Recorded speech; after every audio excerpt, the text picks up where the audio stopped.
So this has been a week of emphasizing the role of imagination in Buddhist practice. And it's not something that I'm making up on my own. That the Buddha himself, in one way or the other, in a variety of ways, used imagination and evoked the imaginary powers of people when they engaged in this practice. And as the practice deepens, there is born a capacity for particular capacity for imagination, which in English we could call maybe vision, and to have a vision of a possibility. And it's a vision that can seem very clear and tangible and immediate, and maybe it even is in a certain kind of way. It's not something which is physically tangible or physically seen, but with the mind's eye. In Buddhism, awakening is opening the eye of the Dharma, the eye that can see and have a vision of the potential for freedom, or can see freedom, can see the peace and the freedom of the mind that's there to some degree, and then has a vision for it becoming complete, a vision of it expanding, a vision of it touching the places where we're not yet free. And this idea of becoming a visionary, using the imagination to know a possibility that it's not a fantasy, it's based on something real, but it's imagining the fulfillment of that. So for example, if I hold my hand in a tight fist, I could release one finger and hold all the other fingers tight. And then, I think, it's possible now. I have a vision. I see the potential of opening the whole hand up and relaxing it. And so it's a kind of an imagination, a vision of a potential. And it's said sometimes in Buddhism that awakening is an act of vision, a seeing, or it awakens vision. It awakens the imagination of something that's possible that then becomes the direction we go, or what we kind of wholeheartedly put our life energy into. Like, this is important, this is valuable to live this way. And it doesn't mean we have to leave our world behind, the regular world behind, but rather, with a clear enough vision of the potential of what awakening is, this freedom of clinging is, we realize that it can be the foundation for how we live our life, or the all-encompassing container or approach for everything we do. So it isn't so much that we have to leave our life, but it's to vision that it's possible to live our life freely, and to wholeheartedly enter our life with that as a guiding principle. And this is a radical thing. And so it's not a compromising our life necessarily, but it's bringing what's best in life, freedom and peace and compassion, as the container, as the context, as the foundation. So a vision that's possible, and then a decision, even a commitment, a vow, this is how I want to live my life. So all these things I've been talking about this week have to do with imagination, and imagination can be both harmful, can be debilitating, and it could be forward-leading, opening. It can help us grow and develop. And to be able to see those two apart is very important.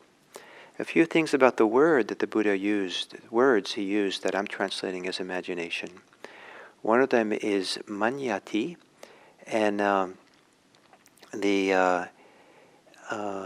that is usually used for acts of imagination which are not helpful.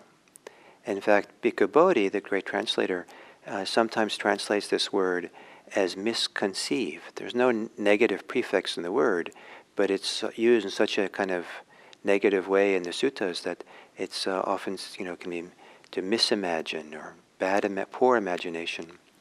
And so a jackal, the Buddha used the word for a jackal that imagines itself to be a lion. And so, it's a misconceives oneself as a lion.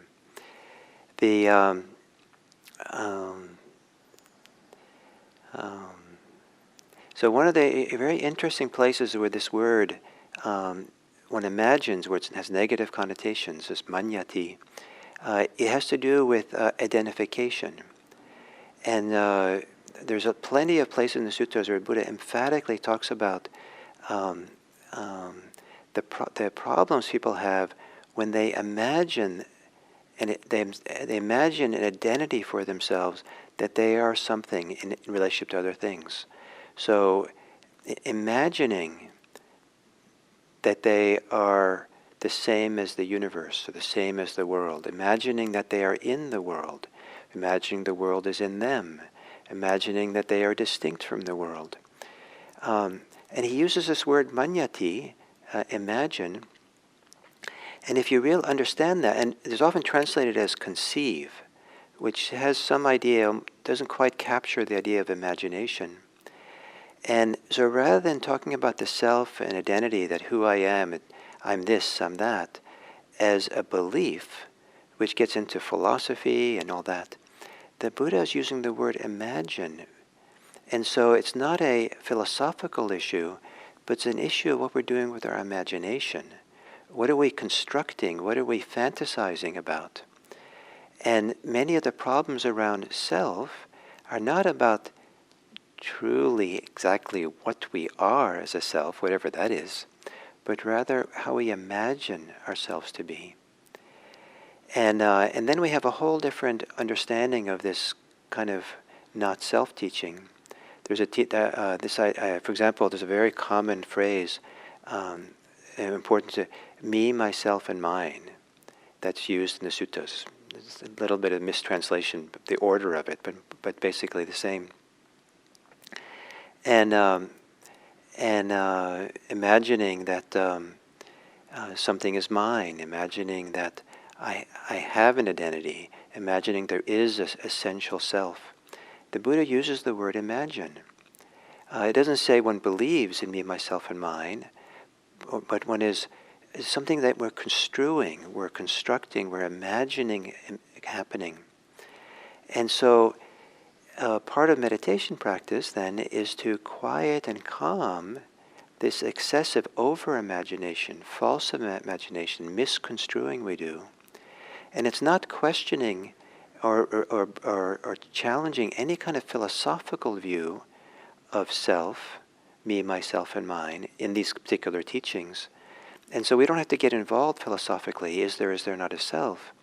Where we get involved in meditation practice is to clarify, let go of, quiet the imaginings that are operating. And so that's kind of manyati, this imagining is usually negative. The word that's more positive for imagination is has the word anupassati in it. And that's one of the central words for mindfulness practice. It means in mindfulness practice to observe, to see. And it has the prefix sam in front of it, so sam anupassati. And the context in which it's used in the Buddhas is we can understand it to be imagination of maybe of the form of visualization. So the similes of the hindrances free of the hindrances I talked about a few days ago, the Buddha says visualizing oneself as no longer sick. Visualizing oneself as no longer in debt. Visualizing self when no longer enslaved. And so that visualizing has a kind of richer feeling sometimes than imagination. And it touches into something deeper. It touches into something more emotional, more embodied, more tangible maybe in the mind's eye. It kind of helps us to fill out something. And that is, I think, one of the functions of, two functions of this imagination or visualization the Buddha talks about, uses in practice. One is to give us a visceral, kind of embodied maybe, feeling or sense of what he's talking about. That's not just explanations. It's more like poetry or something that's evocative, and something that opens up and touches into more dimensions of our life than just words. It touches into our emotional being, our kinesthetic being. Some of the imagery are in action and movement, flowing water, and the person working the lathe or kneading the water into the powder. And also it's touches into memory and associations we have with these things, and our capacity for imagination, our capacity for thought and thinking. And so we have here this movement support in imagination, this movement of becoming unified, which means gathering together all our different functions as human being so that we're focused and present here for the practice of meditation. We're not fragmented, we're not divided, and we're not leaving any part of ourselves out. We're rather gathering together all of ourselves to center and be here. And that we'll see will continue now with the steps of Anapanasati on Monday, going on with steps 7 and 8. And this continues this process of gathering together and settling and unifying. And we're supporting also the process of also, once the imagination has functioned in a useful way, to help that to settle as well. Not to hold on to that, but to go to deeper states of unification and calm, that at some point the imagination is no longer supportive for. So we'll start going into more deeply into the mind next week, and then we will go on from there. And so thank you very, very much. And someone asked yesterday, I saw in the chat at the end, that they wanted to see the written form of the similes for the 4 jhanas, and I said I would do it, and I still will do at some point. And also, I can also maybe post my translation of this 16 steps that we're going through. And once I posted it, I'll let you know where it is, and hopefully I'll have time to do it over the weekend.